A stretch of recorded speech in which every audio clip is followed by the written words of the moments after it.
I remember the first time I went to the snow. Now, it would have been in the early to mid-70s.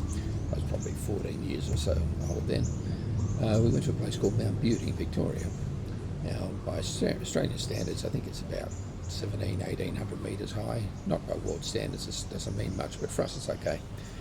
So we went there as a family, and we went to the bottom of Mount Beauty because that's where the people that weren't professional skiers went. We were just there to have fun. And if I remember correctly, we had plastic bags, shopping bags over our shoes, tied up with a plastic band or string or something so they wouldn't get wet. Jeans, they got soaked. I think we had a jumper. But we had an absolute ball. So at the bottom of Mount Beauty, they had toboggans for hire. Now, these are plastic toboggans about 3.5 feet or so long, probably a foot wide, only about that far off the ground, so like a little lip, nothing much. I don't remember the cost. I think it was like 50 cents an hour, maybe, or 50 cents for 3 hours. It was not inconsequential at that time, but today's standards are cheap. So they had two rules there. One, you had to stay to the track that they'd marked out and a path they had, and the second thing was that you had to only have one person at the time using the toboggan.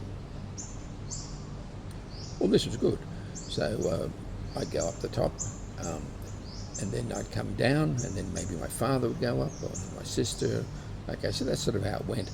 And then my dad said, son, he said, I noticed there's people on the other side of the hill. So how about we just quickly go there? So we sort of snuck around the other side where the guy couldn't see us that owned the toboggans. And there was a path there, and there were people that had their own toboggans mucking around there. So Dad gets in the front of the toboggan with his legs out like this. I sit behind Dad with my legs out like that because Dad's here, and down we go. Now, we're picking up quite a bit of speed, and it was quite a long little slide. Unfortunately, there was a clump of snow. Didn't think much about it because we were going down pretty fast. But unfortunately for me, there was actually a tree stump inside that. So as we're going down the hill, my right leg, bang, caught that. So Dad's going down this hill, and he's looking back. He's saying, "This is great, isn't it, Rob?" Well, Rob's back up the hill, slowly rolling down. So Dad got to the bottom, waiting for me to get down there. Down I get, and he says, "Are you all right?" And I said, "No, I don't think I am, Dad."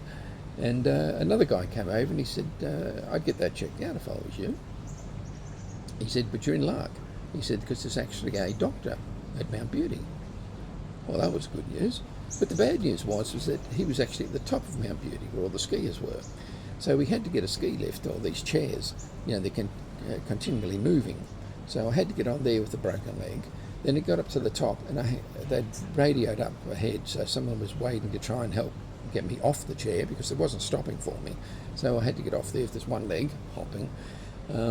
So the doctor has a look at me, and I'm sort of moaning and carrying on.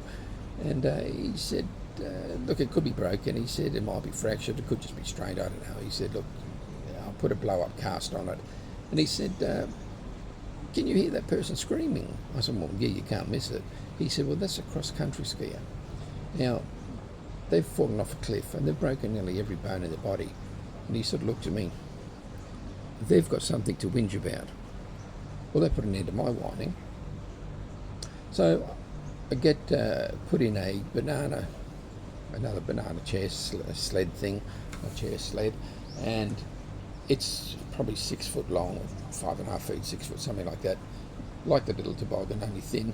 Then they strap you in like this, and then it's got a harness on it, and a skier puts on the harness and zigzags you down the hill to reduce the speed, and they take you down to the road where the car is. So Dad's down there waiting. It's about a 40-minute drive, I think, at those days. It might be different now, from Mount Beauty to Falls Creek Hospital. Now, if I remember correctly, I don't know if it was the ambulance or they had their own car, but that cross-country skier was screaming the whole way down. We're in the car behind him. You could hear him screaming. And they're drugged up with morphine. So that was pretty awful. So we get to the hospital, and eventually they get to take an x-ray of my leg. The doctor tells my parents, look, it's fine.